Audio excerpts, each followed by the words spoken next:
নমস্কার বন্ধুরা, আপনাদের সকলকে মা মেয়ের রান্নাঘরে স্বাগতম। যা গরম পড়েছে, এই গরমে রুই মাছের পাতলা ঝোলের রেসিপি নিয়ে চলে এসেছি আমরা। ঘরোয়া কিছু উপকরণ দিয়ে রান্না করা যাবে, তো চলো রেসিপিটা দেখে নেওয়া যাক। এখানে আমি মাছের ঝোলের জন্য আলু কেটে নিয়েছি, পেঁয়াজ কেটে নিয়েছি, শুকনো লঙ্কা বেটে নিয়েছি, চাইলে কাঁচা লঙ্কাও দেওয়া যায়। আমি শুকনো লঙ্কা দিয়ে করেছি কালারটার জন্য। তো এখানে টাটকা রুই মাছ লাগবে মেইন। তো তারপরে আদা 2 কোয়া, রসুন 2 কোয়া নিয়ে বেটে নিয়েছি, জিরে বেটে নিয়েছিলাম, আর মাছকে লবণ হলুদ মাখিয়ে সাইডে রেখে দিয়েছি, সর্ষের তেলও দিয়েছিলাম।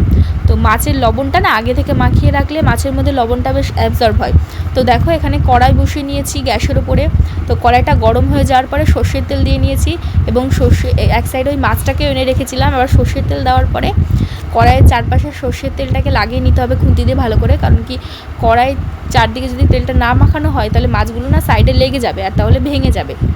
আমি এক এক করে মাছগুলোকে দিয়ে নিয়েছি। এবার মাছগুলোকে খুব কড়া করে ভাজতে হবে। তো মাছ দেওয়ার পরে কিছুক্ষণ রেখে দেওয়ার পরে তারপরে আস্তে আস্তে খুব ধীরে মাছটাকে উল্টে পাল্টে নিতে হবে যাতে ভেঙে না যায়। আর এই মাছটা কড়া করে ভাজা হলে না ঝোলে দিলে ভাঙবে না, কারণ কি পাতলা ঝোল, এবার বেশি ভেঙে যাওয়ার চান্স থাকে।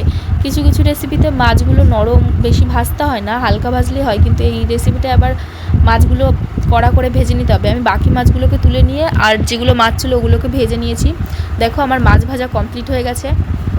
আমি ওই কড়ার মধ্যেই সামান্য পরিমাণে তেল অ্যাড করেছিলাম কমে গেছিলো বলে। তারপরে জিরে ফোড়ন দিয়ে নিয়েছি। জিরে যেহেতু বাটা ছিল আমি অল্প পরিমাণেই দিয়েছি, তার সাথে তেজপাতা দিয়ে জিরেগুলোকে ভালো করে লাল লাল করে ভেজে নিয়েছি।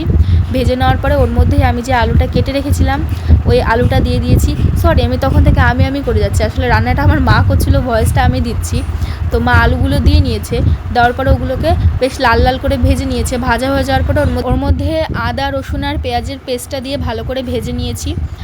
ততক্ষণ ভাজতে হবে যতক্ষণ না ওই আদা রসুনের কাঁচা গন্ধটা চলে যায়। তো তারপরেই আমি জিরে বাটা আর লঙ্কা বাটা মার কাছে দিয়েছিলাম, মা ওটাই দিয়ে নিয়েছে। শুকনো লঙ্কা বাটা দিয়েছি, তোমরা চাইলে কাঁচা লঙ্কা বাটাও দিতে পারো। শুকনো লঙ্কা বাটাটা আবার অনেকে খায় না। তো শুকনো লঙ্কা বাটা দেওয়ার পরে আবার ওগুলোকে ভালো করে কষিয়ে নিয়েছি। এই পর্যায়ে গ্যাসের ফ্লেমটা একটু লোতে রাখতে হবে, কারণ মশলাটা তলা দিয়ে ধরে যেতে পারে, তো ধরে গেলে আবার পোড়া পোড়া গন্ধ বেরোবে। তো এর মধ্যে লবণ হলুদ আর টমেটো দিয়ে নিয়েছি। টমেটোটা এখন দিলেও টমেটোটা গলে যাবে, আর যদি জল দেওয়ার পরে দিই তাহলে টমেটোটা না আস্ত থাকবে, বেশ ভালো লাগবে না। তো এরকম পাশ থেকে আবার জল গরম করেছিলাম, ওই পাশে যদি জল গরম করে রাখা যায় ঝোলটা রান্নাটা তাড়াতাড়ি হয়ে যায়। ওই গরম জলটা দিয়ে মশলাটাকে আমরা ভালো করে কষিয়ে নিয়েছি। কষিয়ে নেওয়ার পরে তখন দেখবে যে মশলাটার জল একেবারে শুকিয়ে গেছে। সেই পর্যায়ে পাশের গ্যাস ওভেনের একটা কড়াইতে জল গরম করতে দিয়েছিলাম, লোহার কড়াই, তো ওটা কিন্তু কালো না, ওটা লোহার কড়াই। তো ওই জলটাই আমার মশলা কষানোর মধ্যে আমি ঢেলে দিয়েছিলাম। ঢেলে দেওয়ার পরে ঢাকনা দিয়ে ঢেকে দিতে হবে, কিছুক্ষণ টকবক করে ফুটতে দিতে হবে। তারপরে ওই লবণটা চেক করে, আমরা যেহেতু আগে লবণ দিয়েছিলাম ওর জন্য আবার লবণটা চেক করে দিতে হবে।